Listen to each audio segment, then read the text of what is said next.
Hello folks, this is Jim Hansen sitting in for Frank Gaffney, and we are going to do some Secure Freedom Radio.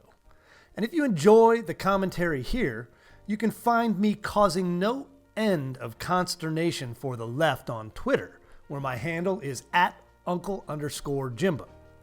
Well, I'd like to start out by doing a bit of a victory dance.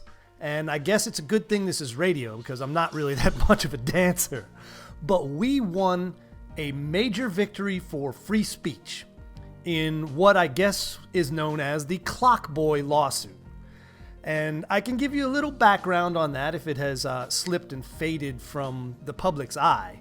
But the Clock Boy was young Ahmed Muhammad, who lived in Irving, Texas, and one day very innocently decided to bring an invention of his to school and then was unfairly singled out by the Islamophobes there for some horrific treatment. Now, if that doesn't track with what you remember, that's because that's not what actually happened. What did happen was that young Ahmed Muhammad, a 14-year-old kid, took a Radio Shack alarm clock out of its box, put it in a small briefcase, and took it to school with him. Now, when he got to school, the people he showed it to pointed out, quite properly, that it looked like the trigger from a bomb. It was not an invention. It was not something he built other than to take an existing product apart and put it in a box. And when he showed it to these people, they noted that, a digital countdown device, a briefcase, and the rest of this looks like something they may have seen on 24 or on an episode of The Blacklist. And they rightly asked him what it was, why he brought it to school, and took him out of school until those questions were answered. Well, guess what? Those questions were never answered. One thing that doesn't come up very often in discussion of the Clock Boy incident was that when the teachers and law enforcement asked him these very simple questions like, why'd you bring it to school? The only answer he would give was, it's a clock, it's my invention, that's it. Then they asked him, is there any other part of this? i.e., if this, which looks like a trigger, is in your backpack, is there another backpack somewhere that might contain, explosives? Well, he wouldn't answer their questions. He was very evasive. And in the course of that, he put himself into a situation where they had to take the rest of the children at school's safety into account before his. And they did exactly what we pay them to do. They kept people safe by making sure that there was not some plot to do something awful. Now, to the lawsuit. I was on Glenn Beck's show and a couple other programs during this time frame, and I pointed out that when I was in Army Special Forces, I built improvised explosive devices that looked pretty much exactly like Ahmed's invention, and I just did scare quotes around invention. They did. It's something you could do. You take apart a clock, you use that as a timing mechanism, and then you connect that to explosives and you blow it up, which I've done. So in the course of commenting on that and the fact that the whole situation smelled like an attempt to create an Islamophobic incident that CARE and the usual suspects could use to try and generate sympathy for their cause, which they did. They immediately held a press conference with Ahmed's family. The whole thing blew completely out of proportion, and all of a sudden, our public servants in the school and law enforcement who were doing their jobs are the bad guys, and Ahmed and these other folks are just discriminated against and treated awfully. So after this dies down and Ahmed and his family go off to Qatar, where they are guests of that government and get feted by the White House, and CARE names him Muslim of the Year and all the rest of this, they come back and Ahmed's dad files a lawsuit against me, the Center for Security Policy, Glenn Beck, Fox News, and anybody else who pointed out the blisteringly obvious fact that that device looked like a bomb. He sued us for defamation. Now, they made a serious mistake because the bottom line is in Texas, where they sued, there is a statute that says strategic lawsuits against public participation, known as SLAPP, are a bad idea and not acceptable. Consequently, if you want to shut down someone's free speech and say that they defamed you, which I didn't, but if you want to preemptively shut them down by suing or cause them trouble or force them to defend themselves in court, and you file a lawsuit that essentially is trying to stop someone's First Amendment right to speak freely, you have to prove that somehow the First Amendment no longer applies to that speech. Well, guess what? They failed miserably to do that because I was giving my expert opinion, which I am allowed to do, and they failed to show even an ounce of defamation.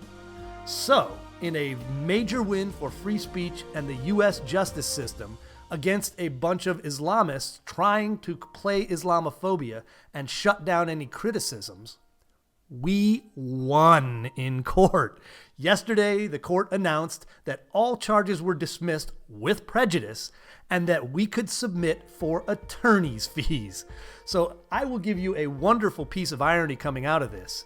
These Islamists, Mohammed Ahmed's dad, who is a candidate for any number of positions in Sudan and elsewhere, are now going to have to pay our Orthodox Jewish lawyer attorney's fees.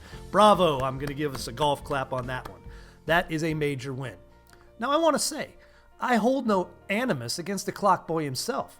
I don't think he was trying to cause trouble. I think he was a pawn being used by the adults in his life to play their Islamophobia games. And instantly, once this incident happened, you had CAIR, the Council on American Islamic Relations, which is nothing but an Islamist group, piling on saying, I don't think this would even have been a question if his name wasn't Ahmed Mohammed. Well, I'm sorry, Ms. Aliyah Salam. Yes, it would have. Anyone who brings a device that looks like a bomb to a school deserves to be questioned seriously. And as I said, that's what we pay our folks to do. So the bottom line is, it's absurd to say that Ahmed got in trouble because he was Muslim. He got in trouble because they were playing to generate sympathy. And guess what? It now has backfired. And their lawfare attempt to attack us and use this to generate sympathy, and I don't know if they thought they were going to get paid. They were not. Failed miserably. So calling me an Islamophobe, calling our organization Islamophobic, is offensive to me, professionally and personally, because I've done significant humanitarian work in Muslim countries while I was in Army Special Forces. We would build them schools, immunize children, treat their medical problems. I mean, I'm not anti-Muslim in any way. I am anti-jihad. And I think that distinction is something that is entirely fair to make and unfair to characterize me and smear me or anyone else who stands up and points out that what they are doing is a danger to our society. Their belief that Sharia law should be supreme to the U.S. Constitution is anti-American. That is free speech. That is American speech. And the idea that they should be able to get away with that is the piece that people should be talking about the hate. There's the true hate. I mean, there are plenty of peaceful Muslims who I am happy to live side by side with. But there are also a significant number, more than most people care to admit, that don't share my tolerance. They believe violence is acceptable to support the cause of Islam. That's not something any of us should tolerate. But somehow pointing out that hateful behavior makes me a hater? That kind of doublethink would make Orwell weep. The campaign to silence any recognition of the nature and name of an enemy who attacks innocence is a dangerous assault on free speech and common sense.